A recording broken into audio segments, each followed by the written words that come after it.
Shalom, Bapak Ibu yang dikasih Tuhan, mari kita merenungkan firman Tuhan di hari yang sungguh berbahagia ini. Mari kita berdoa. Bapa di sorga, terima kasih hari yang penuh bahagia dan penuh kasih setiamu. Kami sambut dengan melandasi, dengan membaca dan merenungkan firman-Mu. Kiranya Roh Kudus mengaruniakan hikmat pengertian, agar kami mengerti dan kami hidupi dalam kesehari-harian kami. Demi Kristus Sang Firman kami berdoa. Amin. Bapak Ibu, firman Tuhan kita terambil dalam Efesus 4 ayat 3-6.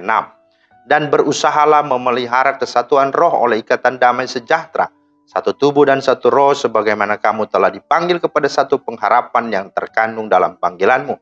Satu Tuhan, satu iman, satu baptisan, satu Allah dan Bapa dari semua, Allah yang di atas semua dan oleh semua dan di dalam semua. Itulah firman Tuhan yang menjadi dasar renungan kita pada hari ini. Nah, tema kita adalah kehadiran-Mu tak tergantikan.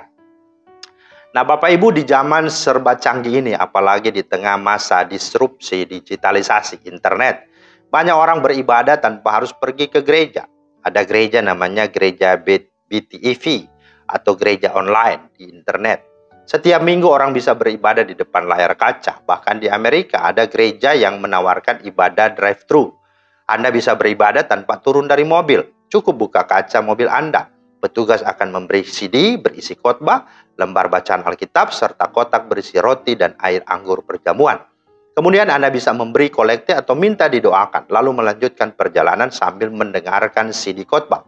Setelah itu Anda akan makan roti dan minum anggur perjamuan. Nah, pertanyaannya, apakah yang kurang di sini? Ya, yang kurang adalah pertemuan ibadah. Nah, penulis yang sesungguhnya kita baca kalau di dalam Ibrani pasal 10 ayat 25, justru dikatakan supaya kita jangan menjauhkan diri dari pertemuan-pertemuan ibadah kita.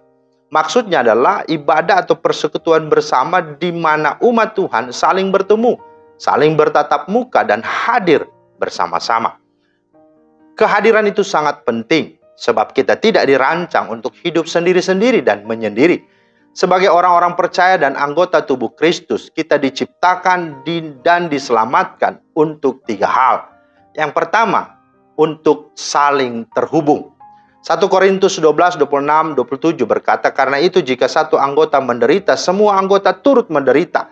Jika satu anggota dihormati, semua anggota turut bersuka cita. Kamu semua adalah tubuh Kristus dan kamu masing-masing adalah anggotanya. Roma 12:15 juga berkata, bersukacitalah dengan orang yang bersukacita dan menangislah dengan orang yang menangis. Itu artinya kita semua terhubung.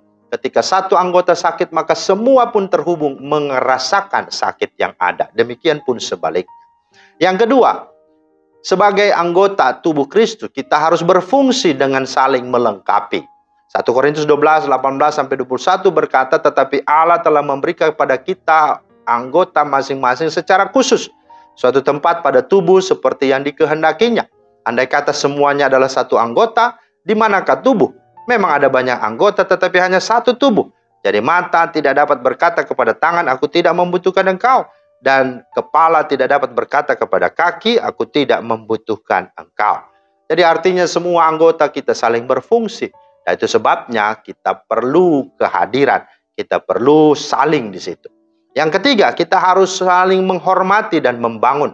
1 Korintus 12, 22, 25 berkata, malahan justru anggota-anggota tubuh yang nampaknya paling lemah, yang paling dibutuhkan. Dan kepada anggota-anggota tubuh yang menurut pemandangan kita kurang terhormat, kita justru berikan penghormatan khusus. Dan terhadap anggota-anggota kita yang tidak elok, kita berikan perhatian khusus. Hal itu tidak dibutuhkan oleh anggota-anggota kita yang elok.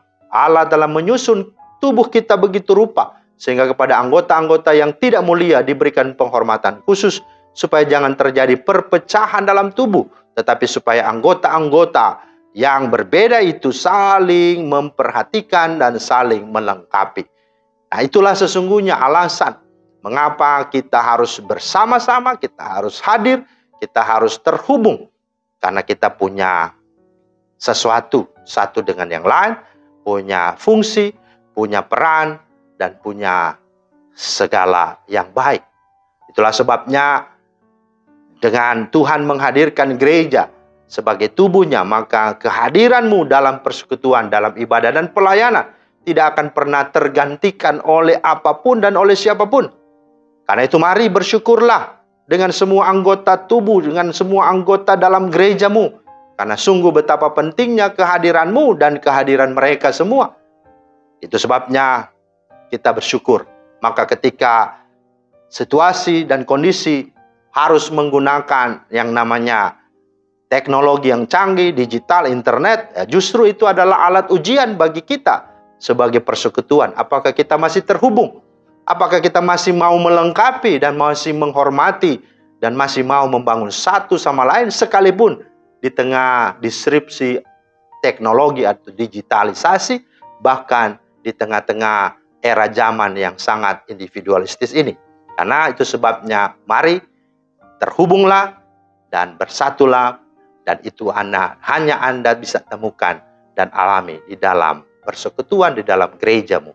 Kiranya Tuhan terus menolong kita untuk semakin hidup bersatu bersama dalam persekutuan di dalam jemaat dan gereja kita. Tuhan memberkati. Amin. Terima kasih Tuhan atas firman-Mu. Biarlah kiranya firman-Mu menolong kami supaya kami terus hidup bersatu, bersekutu sebagai keluarga Allah yang sudah Tuhan tebus selamatkan, supaya kami terus saling terhubung dengan fungsi kami masing-masing, peran kami masing-masing, sehingga apa yang menjadi tujuan Tuhan untuk pembangunan sebuah tubuh Kristus itu betul-betul terwujud dalam kehidupan kami. Demi Kristus kami berdoa. Amin. Demikianlah firman Tuhan hari ini, kiranya menjadi berkat. Selamat beraktivitas, Tuhan Yesus memberkati. Shalom.